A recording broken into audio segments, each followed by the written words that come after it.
Hello and welcome to the first in a three-part series on presentations. In part one we're going to talk about why presentations are important, how planning can help you succeed, and say a little bit about the overall structure of presentations. Yes, that's you, standing in front of a room of people, holding their attention as you give an excellent presentation. It can be scary, especially if you're new to presentation to a group. I'll come back to nerves a bit later on, but for now let's think about why we do presentations. Presentations are important both during your degree and in your later professional life. So please pause the video and take a few minutes to think about why you need to develop good presentation skills.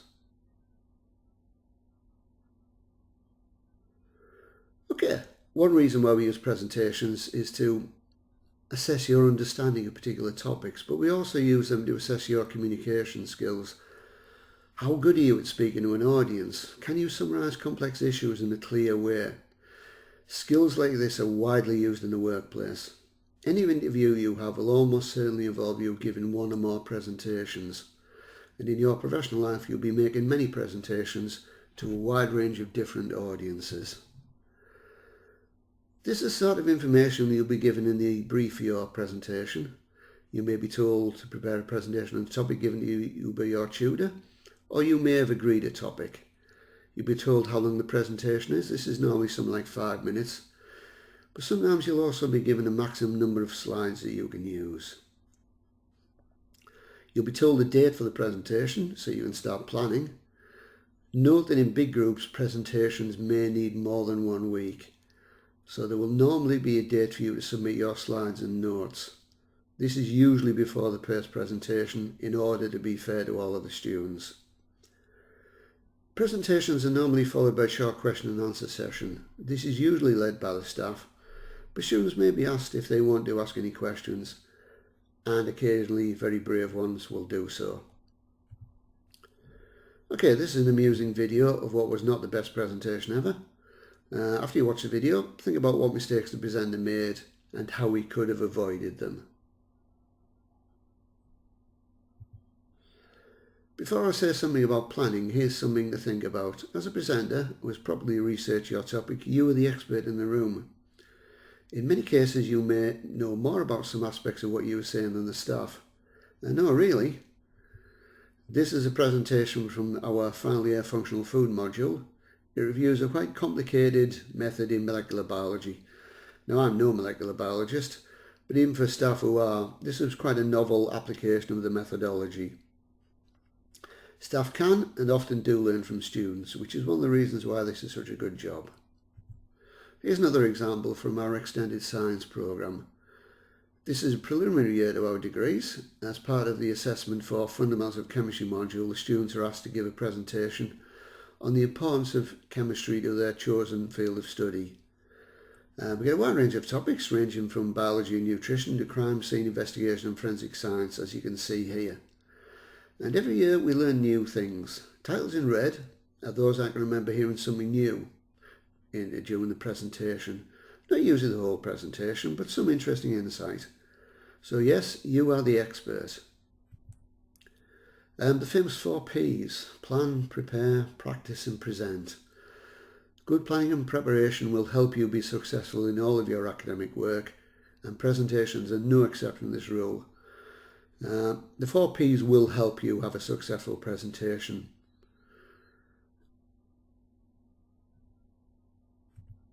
Okay, here's something you might want to do. It's a checklist of things you might want to think about when developing your presentations.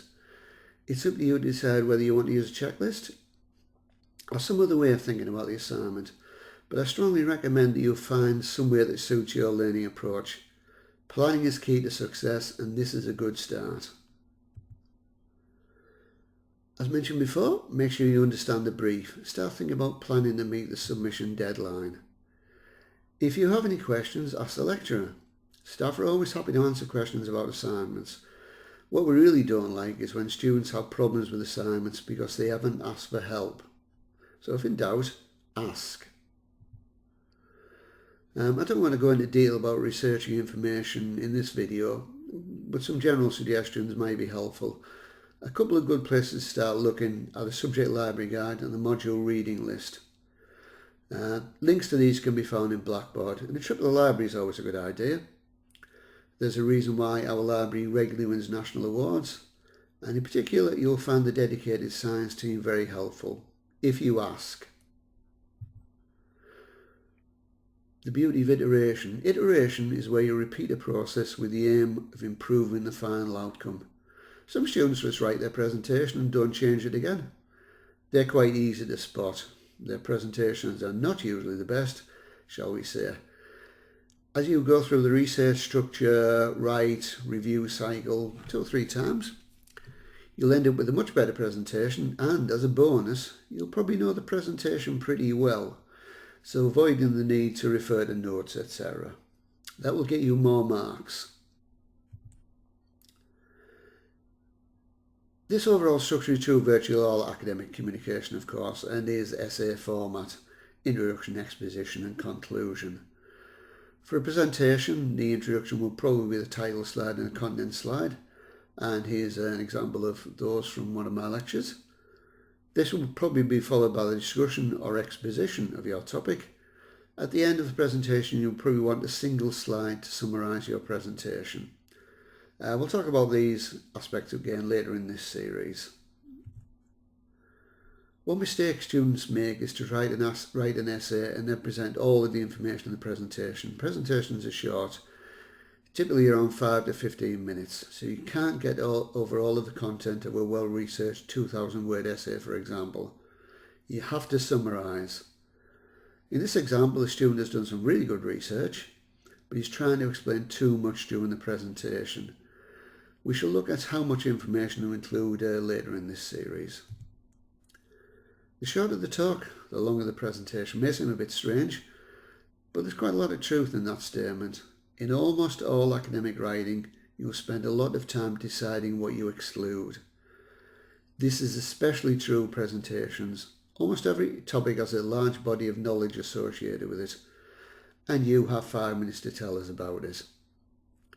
Deciding what to exclude is almost as important as deciding what to include, and taking an iterative approach to presentation development again will help here. It's important you understand what you're expected to do and how. Presentations done during your degree will be via PowerPoint and will be projected on a screen in a lecture room. PowerPoint's pretty universal in the professional world. However, in the outside world, you may find yourself having to use something like a portable projector, for example, and even just projecting at a convenient wall. If so, if you find yourself using a portable projector, it's a good idea to make sure you know how it works before the presentation, and that you can connect it to your laptop or whatever it is you're using. Presenter mode. If you have Office 2013 or Office 365, you probably know about presenter mode. This operates when, for example, a laptop is connected to a projection system. As well as the current slide, the presenter can also see notes and other slides, which is very useful. Currently, we don't have these versions of Office in the university, so don't expect to be able to use them. It is possible to set up early versions of PowerPoint to use this mode, but it can be quite difficult to do, and you almost certainly won't have the time to set this up on a university computer, especially with other people waiting to present after you. If you have a laser pointer and page turner, then use it. One may be available to lend, but you might have to remind the staff to bring it along. If you do lend one, make sure you know how it works. The page turner is probably more useful than a laser pointer. Excessive use of the pointer can become a bit distracting. However, a seamless way to move through a presentation looks good using the page turner, certainly more so than fiddling with cursor keys. You might be asked to provide a printout of your presentations. This will be by no means always the case, and you should think carefully about the advantages of providing printouts for staff. Don't waste paper by printing a single slide on each page. In the PowerPoint print menu, you will find a facility to present several slides on each page.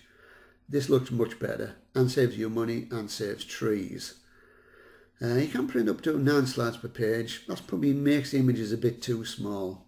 Printing 6 per page is probably a good balance. Practice, practice, practice. You might want to rehearse your presentation to friends or family, or to other students in your degree. That's probably the best option, and students helping other students with their learning can be very effective. It would be difficult to buy a phone that doesn't have a camera that can record video these days, so that's another option. Prop the phone up and video yourself. Using the cart as an audience is optional. This was the first digital camera. The black object on the side of the cassette tape. This semi-relevant image is included for no really good reason. So if I was a student, I would have just lost some marks. Finally, some stand-up comedy. This is very good. Open the QR code or use the link in the slide notes. Have a look at it now or have a look at it a bit later on. Okay, that's all for now. Next video we'll talk about design issues. Thanks for listening.